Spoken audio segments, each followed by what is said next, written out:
I spent a full year working 12-hour shifts in a place so hot the air felt like it could peel the skin off your bones. And every single day I survived it by holding onto one picture in my mind, my quiet hilltop in Arizona.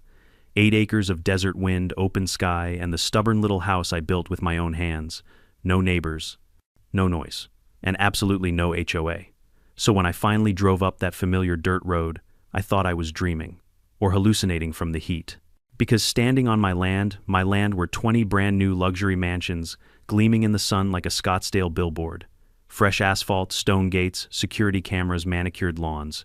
And right at the entrance, bolted into my soil, was a giant sign, Sandstone Ridge Estates, private HOA community. They thought I was gone forever. They thought no one would come back to claim this hilltop. They were wrong, and they were about to learn why silence isn't surrender, it's strategy.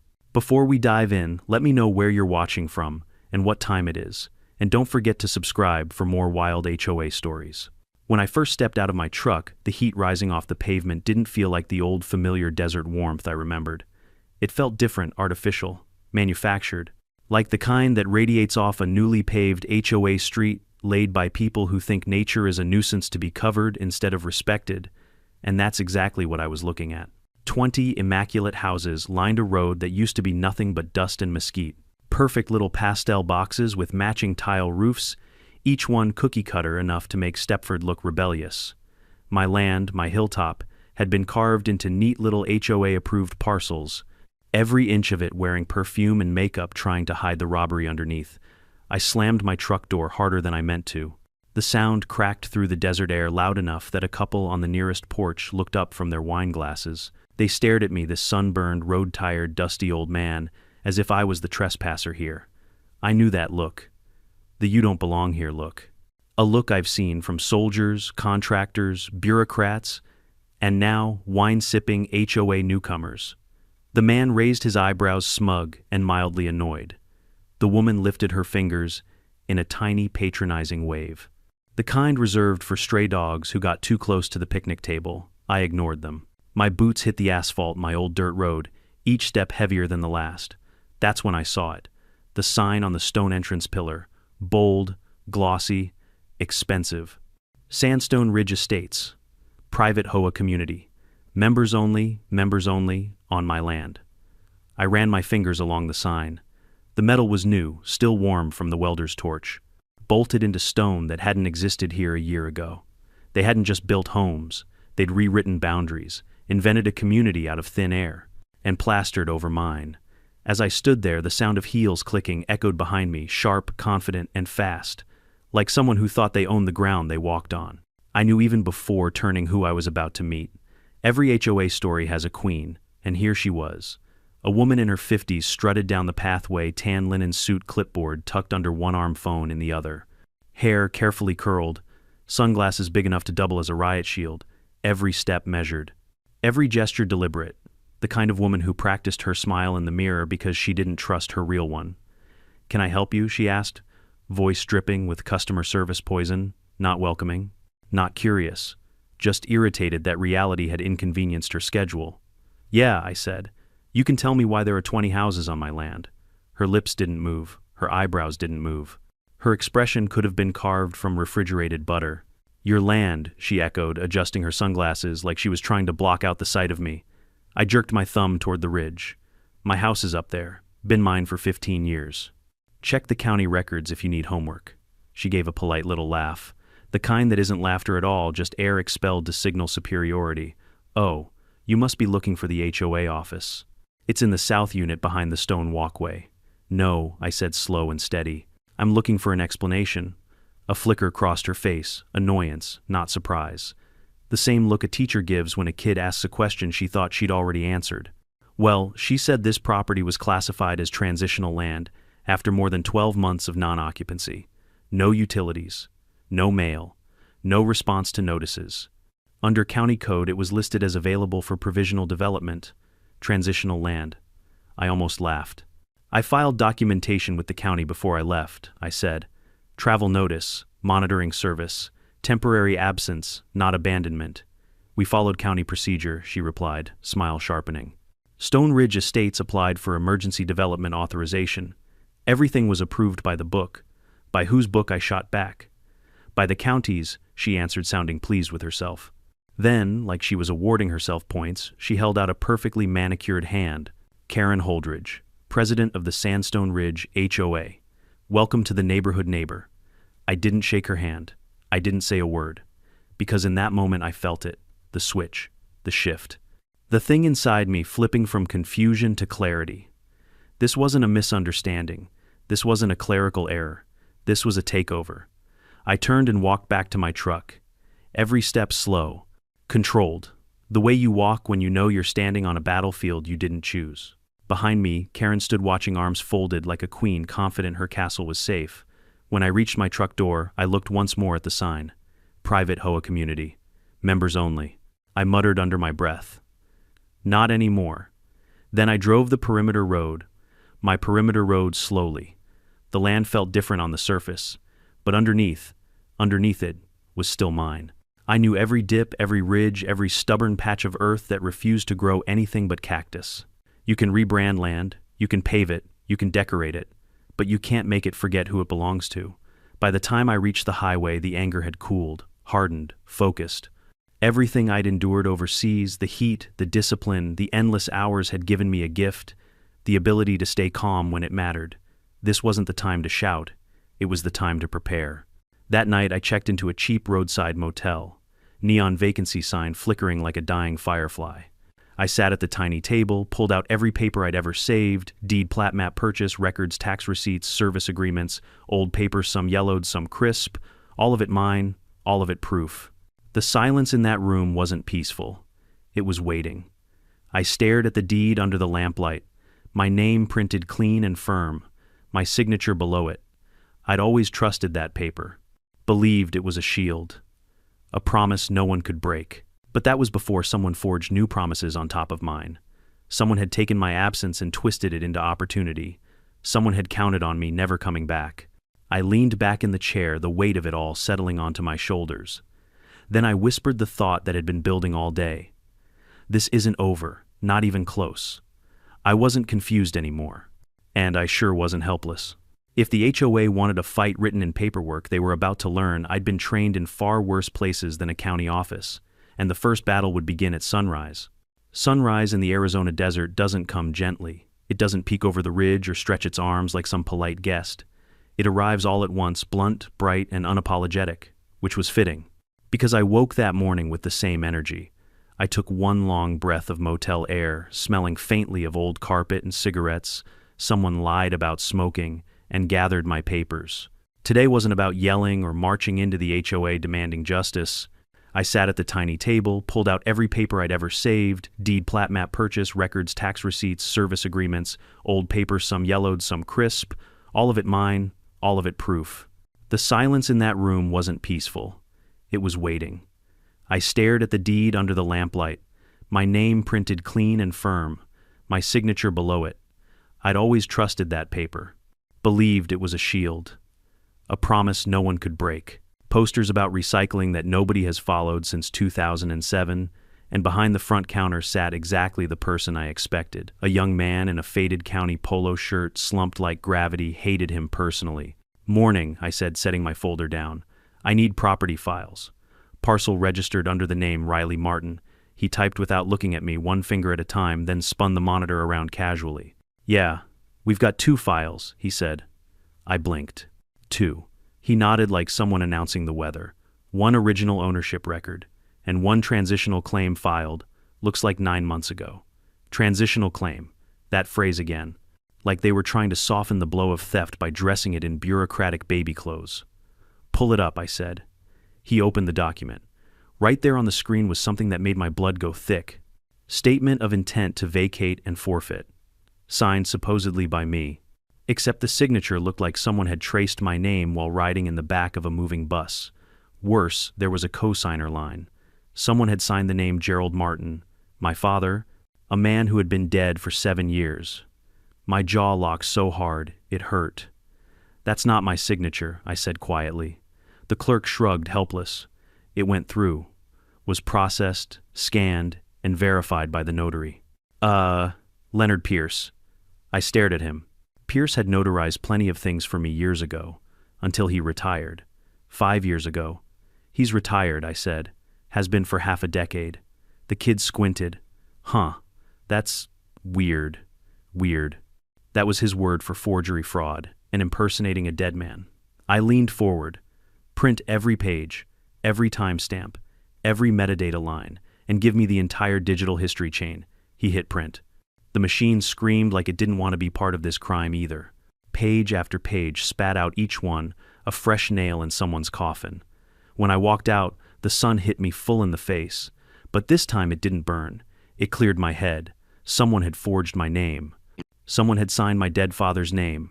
Someone had used a retired notary's stamp, and someone had done it confidently because they did not expect me to return. But they had forgotten something important. I always return. My next stop was the County Planning and Zoning Department, 2 blocks down, tucked behind palm trees that once had real green in them. The building looked exactly like it had when I filed a utility trench permit 14 years back. But inside, the mood felt off. The air felt heavier, like the building itself knew it was hiding something. The receptionist, a woman named Mara, glanced up with the kind of smile that told me she had already made peace with saying no to whatever I'd ask.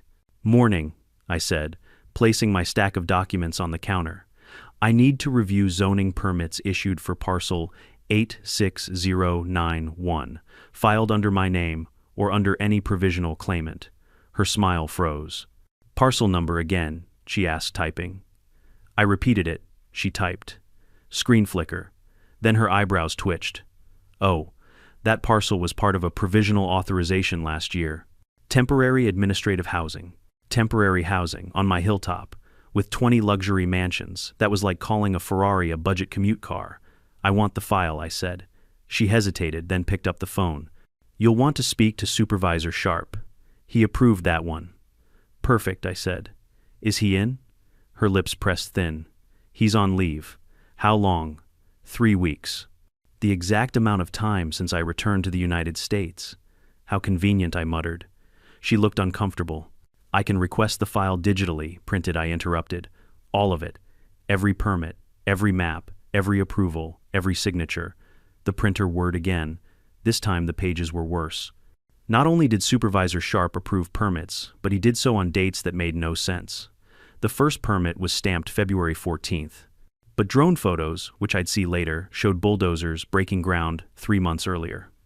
Meaning the permits were backdated to cover what had already been built. A perfect paper lie. I leaned on the counter. "Do you usually issue construction approval after construction has already started?" Mara stiffened. All proper procedures were followed. Sure they were. In some alternate universe, I gathered the papers, stepped outside, and let the desert heat settle over me. But my thoughts were ice cold. This wasn't an accident. This wasn't incompetence. This was collaboration. An entire chain of people, possibly a network, had quietly agreed to pretend my land was theirs. I drove back toward the property, not to confront Karen again, not yet, but to see, really see what they had done. As I approached the road that used to be a simple 2-track line of packed dirt now stretched out in smooth blacktop, fresh road paint, new street signs, electrical poles repainted and numbered like they'd always belonged to the HOA. Even the soil felt wrong beneath the tires, graded, flattened, engineered to fit someone else's dream. I stopped where my old mailbox used to stand. In its place was a sleek metal community cluster unit with the HOA logo stamped on the front. A delivery van pulled up beside me. The driver rolled down the window. "You waiting for mail?" he asked. "Not anymore," I said. He chuckled. "Oh, this box doesn't go here. All mail for Sandstone Ridge gets forwarded straight to their management office in Phoenix." Forwarded, meaning every notice sent to me, every legal letter, every update went straight to the HOA. They hadn't just stolen my land. They'd stolen my voice. I watched the van drive off, dust kicking up behind it. Then I sat there in my truck as the sun climbed higher. Papers on the passenger seat fluttered like they were trying to escape. But I held them. This wasn't confusion. It was infiltration. Smart, methodical, and designed to erase me. But they had made one mistake. They assumed I wouldn't come back. The desert heat hummed outside. The land felt quiet, too quiet.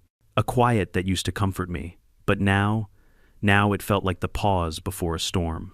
I placed my hands on the steering wheel, felt the sun-baked leather under my palms, and spoke aloud. "You wanted a paper war." I shifted into drive. "Fine, let's fight." I barely slept that night. The motel AC rattled in the window like it was arguing with the desert wind, and every time I closed my eyes I saw forged signatures, fake permits, and my father's name scribbled by some coward who thought the dead made convenient, to accomplices. I sat at the little metal table lamp buzzing overhead papers, spread out like a battlefield. My deed, my maps, my tax receipts, and the fraudulent documents that claimed I had forfeited everything. Every line of that forged affidavit was a slap, but the signature that wasn't mine, and the cosigner that couldn't possibly be mine, that was the part that rooted itself in my chest like a thorn. By dawn, I realized the truth. This wasn't the kind of fight a man won by raising his voice. This was the kind of fight you won by bringing the right people to the table. The first call I made was to Dana Pritchard. She picked up on the second ring, her voice sharp and alert like she had already finished 2 cups of coffee and a legal brief before sunrise. "Martin, what's wrong? I didn't bother softening the story." "Dana, the HOA built 20 houses on my land. They forged documents, signed my name, signed my dead father's name, used a retired notary, backdated permits, routed my mail to themselves." Silence. Not the shocked kind, the calculating kind. "Where are you?" she asked. "Cotton Hollow." "I'm 2 hours away," she said. "Email me everything you have. Don't contact the county again. Don't confront the HOA. Don't speak to anyone until I get there." Then she hung up. No goodbyes. No hesitation. That was Dana. Next I called Leo Barden. Leo wasn't a man who wasted words. He answered with the sound of typing behind him. "Riley, go." I told him everything, the hacking, the wiped camera logs, the signatures, the permits. The typing stopped. "They wiped your security feed?" Leo asked. "Yes. From a remote login." "What IP HOA office?" There was a low whistle through his teeth. Leo didn't whistle unless something shocked him, which meant this was bad. "Send me all your files," he said. "Metadata included. I'll dig in immediately." "Leo, I said I need to know how deep this goes."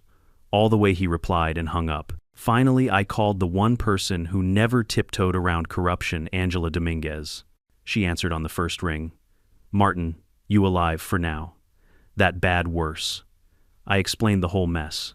There was a low, throaty laugh on the other end. "Forging a dead man's signature," she said. "Bold. Stupid. My favorite kind of case. Can you help text me the address? I'll start with the neighbors." Angela never asked about payment. She never asked for permission. She didn't negotiate. She just moved. By noon, they all showed up at the motel like I'd summoned some kind of justice cavalry. Dana came first. Black sedan, crisp white shirt, dark slacks. Hair pinned back like she was walking into a courtroom rather than a motel that smelled faintly of stale coffee and despair. Leo rolled in, next driving a dusty SUV, overloaded with equipment, laptops, cables, antennas, devices with blinking lights that probably weren't legal for civilian use. Angela arrived last boots, dusty, wearing sunglasses, even indoors carrying a thick manila folder like it contained someone's death sentence. We gathered in my tiny motel room, the 4 of us standing between a bedspread decorated in outdated floral patterns and a buzzing fluorescent light. I watched them take in the documents scattered everywhere, my neat desert life blown up into a bureaucratic crime scene. Dana was the first to sit, spreading my paperwork across the bed like she was laying out evidence for a trial. "This signature is fraudulent," she said. "Not even a good imitation." She tapped the second signature. "And this one, your father died in 7 years ago." She exhaled slowly. "So they forged a dead man. Wonderful."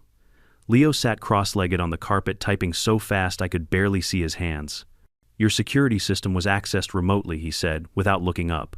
"The deletion request came from a fiber line registered to the HOA office. And hold on, someone used zoning supervisor credentials to override your local-only setting." "Sharp," I muttered. "Sharp," Leo confirmed. "Except Sharp has been conveniently on leave since right around the time you got off the plane." Angela tossed her folder onto the table.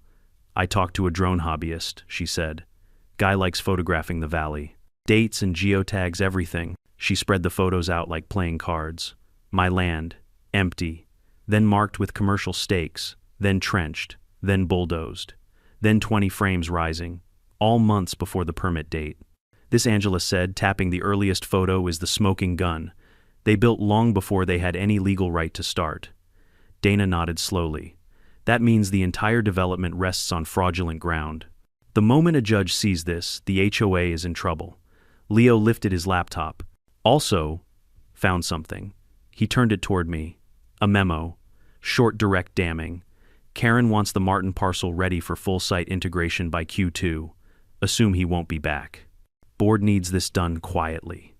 The words hit harder than the heat outside. Assume he won't be back. Not hope. Not think. Not guess. Assume. They hadn't just gambled. They'd counted on my disappearance. Built 20 homes on top of it. Dana spoke first. This proves intent. Angela crossed her arms. Premeditation. Leo shrugged. Idiots. I leaned back in the motel chair, the metal creaking under me. My father always told me, there are two kinds of thieves, those who break in at night and those who wear a smile while they take what's yours. These people were the second kind. And they were about to learn why the first kind tends to live longer. What's our move, I finally asked. Dana didn't miss a beat. We file an emergency injunction. Freeze everything the HOA is doing. We walk this into a courtroom and bury them with their own paperwork. Angela nodded. I'll work on witness statements. Contractors never stay quiet when the heat turns up. Leo closed his laptop. I'll map the entire digital trail. When we're done, a judge will be able to follow it like footprints in fresh snow. I looked around at the three of them, this improbable team assembled in a rundown motel room. And for the first time since I turned onto my old dirt road, I felt something like stability settle in my chest.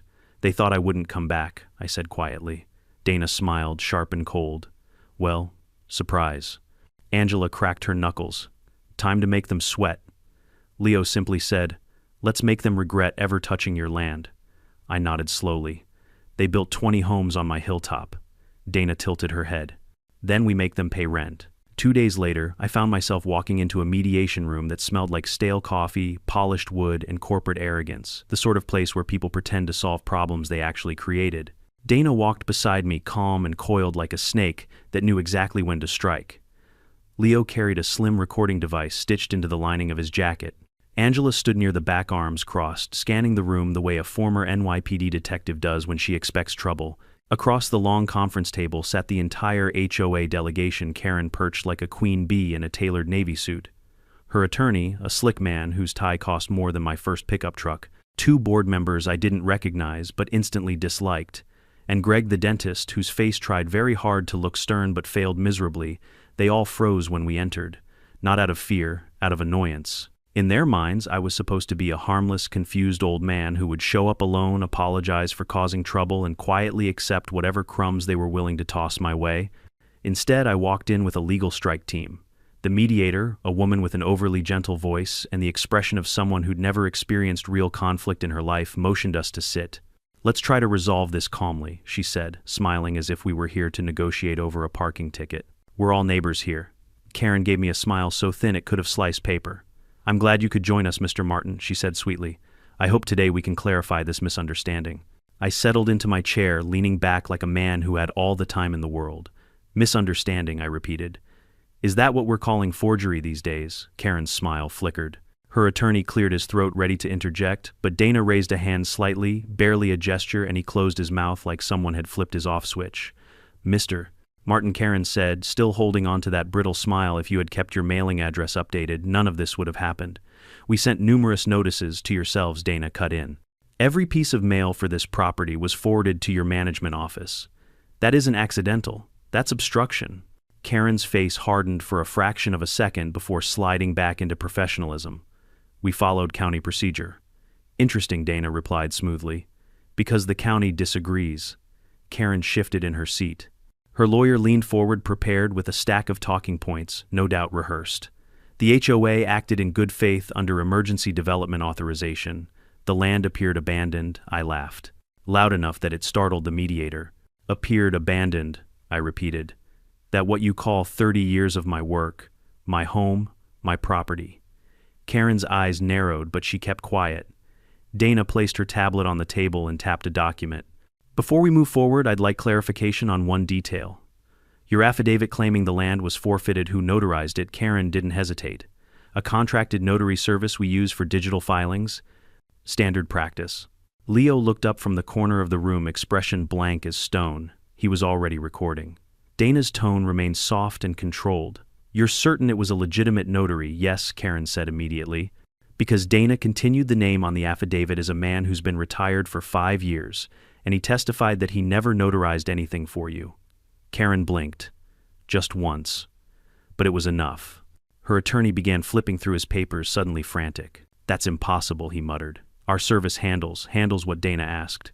Forgery, identity fraud, or just pushing documents through the county system without verification." Karen lifted her chin. "We are a respected community organization. We don't engage in fraud."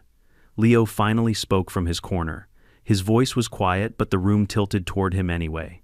"The upload trail for your digital notarization," he said, "originates from the Stone Ridge HOA office, not from a third-party service. And the certificate chain doesn't match the notary's credentials. It matches a shell account." Dead silence. Even the mediator stopped breathing for a moment. Karen's lawyer opened his mouth, perhaps to deny everything, perhaps to declare the earth flat, but Dana wasn't done. She selected another document on her tablet and slid it across the table. "We also have this." Karen looked down, and her face drained of color. It was the memo, the one Leo found. "Assume he won't be back," I said gently. "That one's my favorite." Karen's jaw tightened. That memo was taken out of context. "Would you like to provide the context?" Dana asked. Her lawyer jumped in. "This document was illegally obtained. Information posted on an unsecured HOA portal," Dana corrected, "is not private, and the metadata proves it was created by a board member." The mediator tried to intervene. "Let's try to keep this constructive," but the dam had already cracked. Angela stepped forward, dropping a folder onto the table. When construction was underway, she said calmly, "Multiple contractors confirmed they were hired months before permits were filed. We also have drone footage showing foundation work 3 months before the zoning office approved anything." She flipped open the folder, photos, timestamps, geotags. "You didn't think anyone documented that, did you?" she asked, her voice polite, but sharp enough to cut stone. Karen's attorney rubbed his forehead, eyes squeezed shut. He knew exactly what these photos meant. Dana folded her hands. "Miss Holdridge," she said, "you've claimed good faith. But what we're seeing here is deliberate, organized fraud. And unless your board would like to defend this in a criminal courtroom, you should consider being honest right now." Karen inhaled through her nose and exhaled slowly. A queen realizing her crown had slipped. Her voice cracked just slightly when she spoke. "We acted based on county assurances." Dana smiled without warmth. "Wonderful. Then you won't mind when we subpoena everyone at the county involved, including Supervisor Sharp." Karen's hand clenched around her pen. All the polished confidence she walked in with began to drain away. Her lawyer placed a hand on her arm. "Karen, don't say another word." But she did. "Because pride makes people stupid. We believe the land was unused," she snapped. "We improved it. We added value." "To who?" I asked quietly. "Not to me."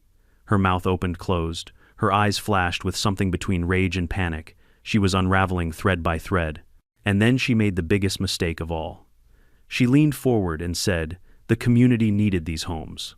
One man shouldn't stand in the way of progress." Dana's smile sharpened. "There it is." The room fell silent.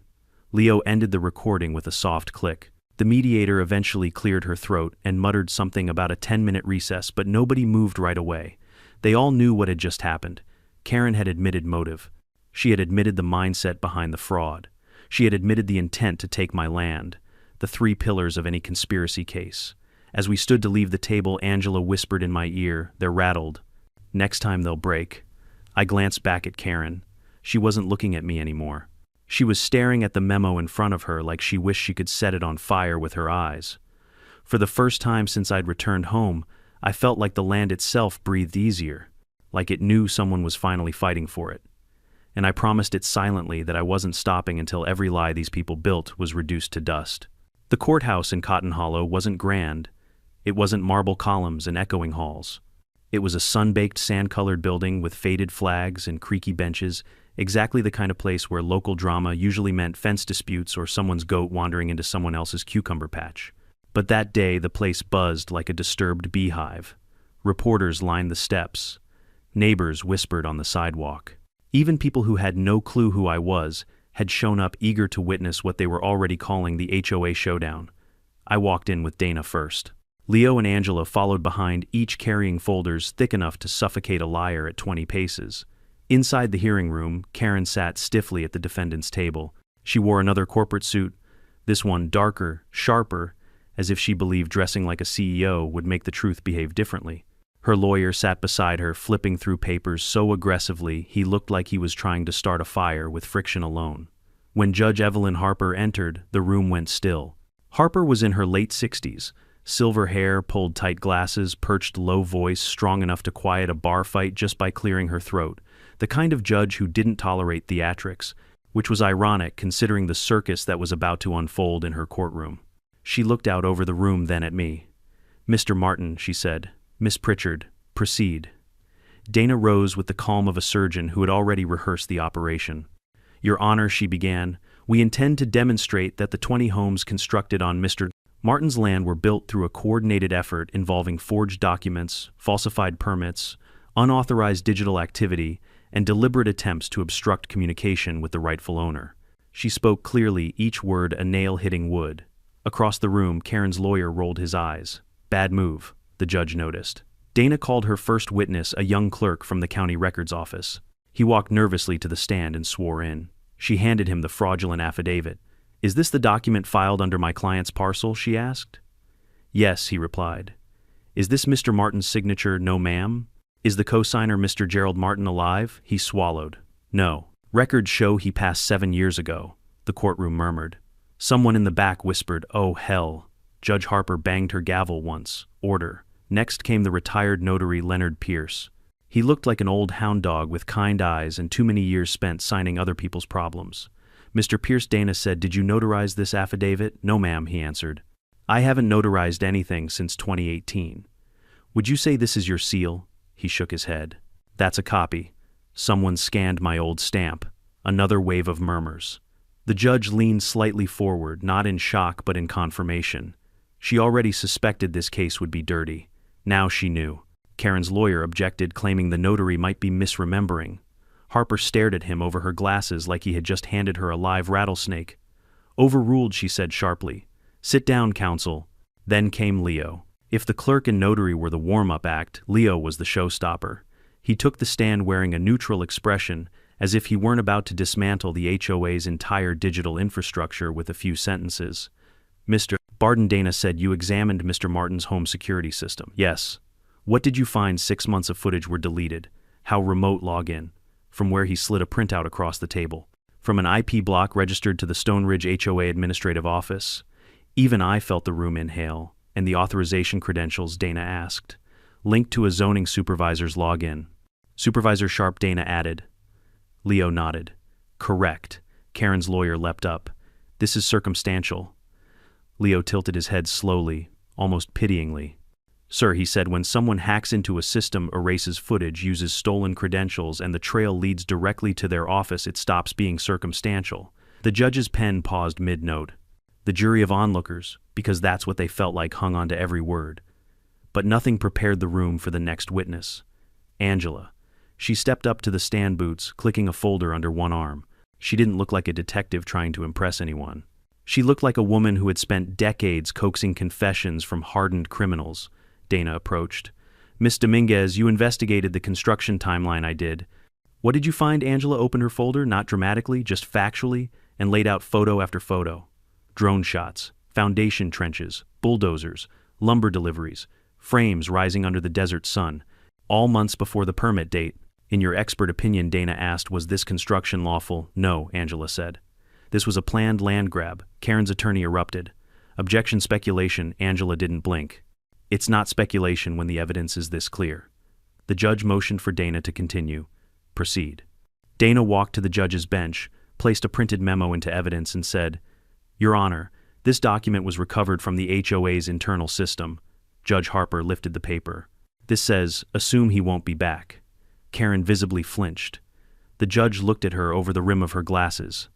"Miss Holdridge," she said slowly, "would you care to explain this?" Karen's lawyer whispered urgently, "Don't speak." But Karen's pride was louder than her attorney's advice. She stood. "Your Honor," she said stiffly, the memo was informal. "The land needed development.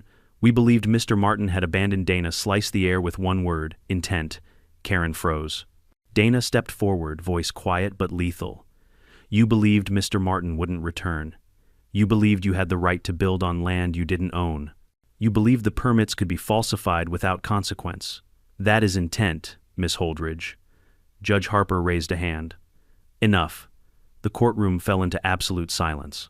After several moments of reviewing the pile of evidence, Judge Harper finally spoke. This court finds substantial evidence of deliberate misrepresentation, forgery, tampering with public records, and unauthorized construction on private land. Karen's shoulders collapsed inward, as if the words physically struck her. The judge continued. Effective immediately, full title and property rights are restored to Mr. Martin. All 20 structures are hereby deemed unauthorized and must be vacated within 15 days.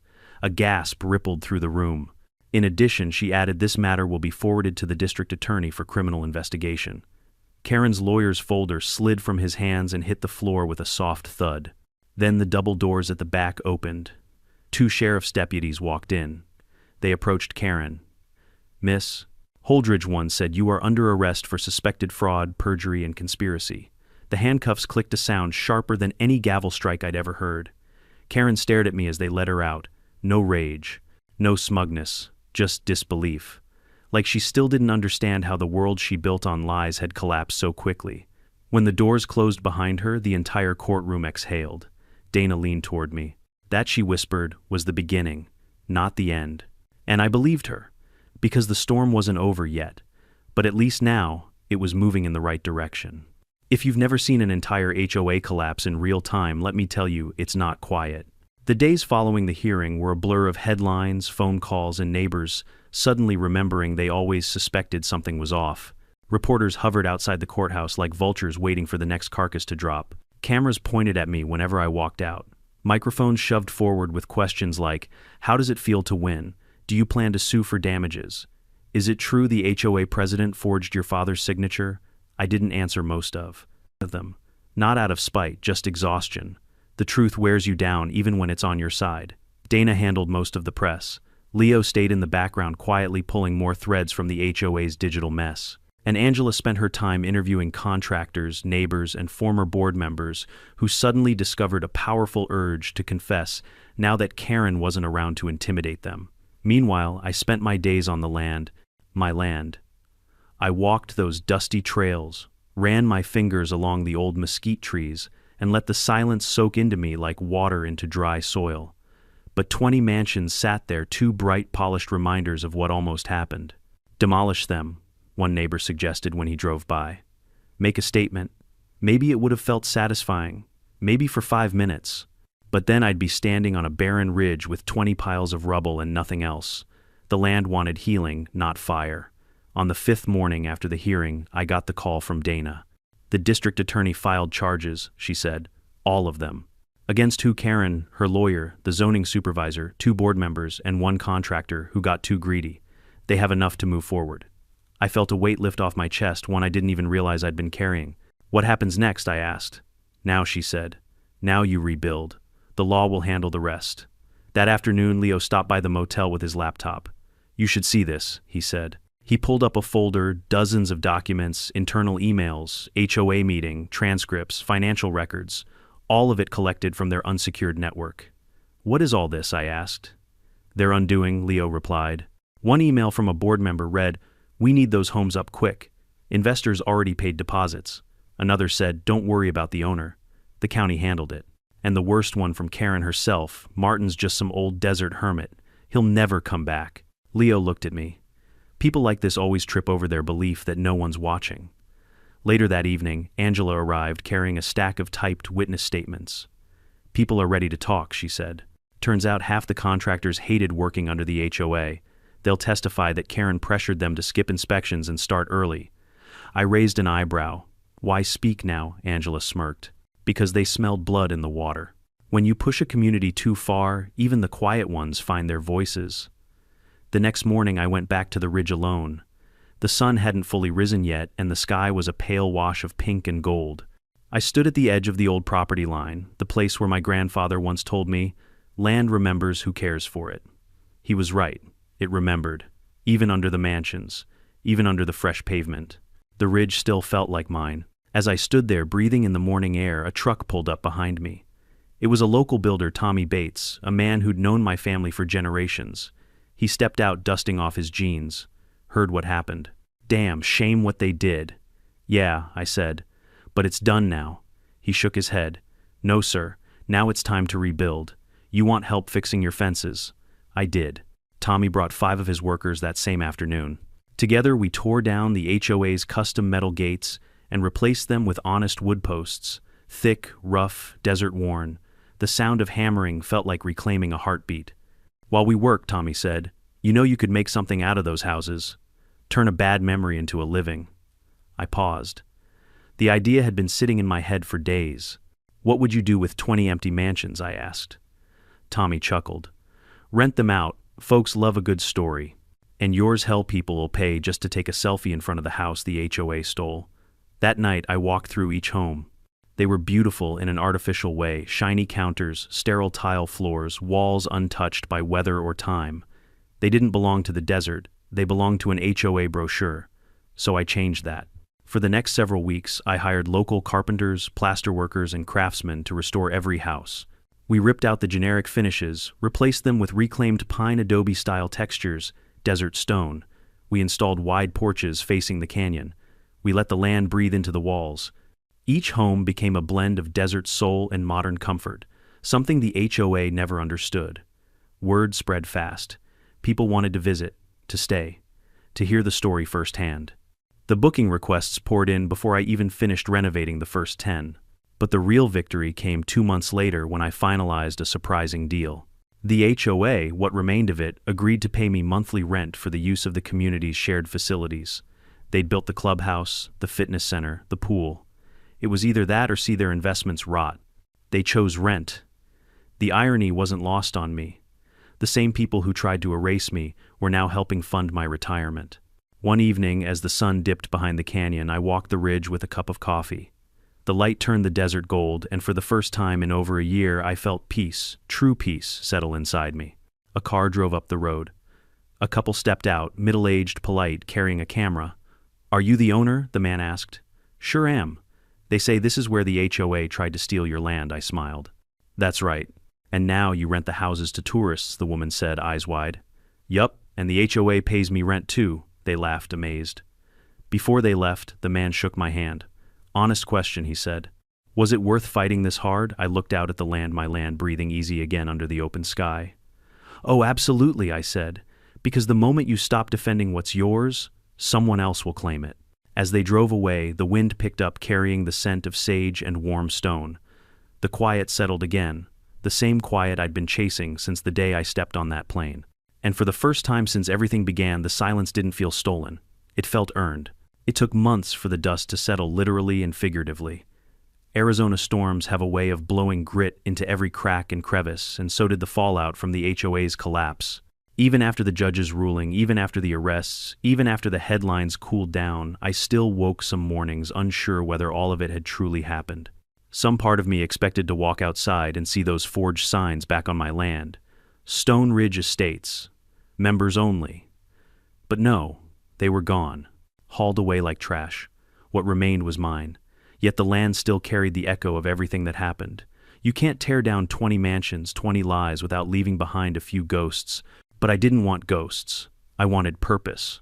So I spent the weeks after the trial rebuilding, not the houses, not the fences, not even the land itself. I rebuilt my life. The first change I made was simple. I moved back into my old hilltop home. The porch swing creaked the same way it always had. The floorboards remembered my footsteps. The wind still sang through the canyon at dusk. All the little things the HOA had tried to bury were still there.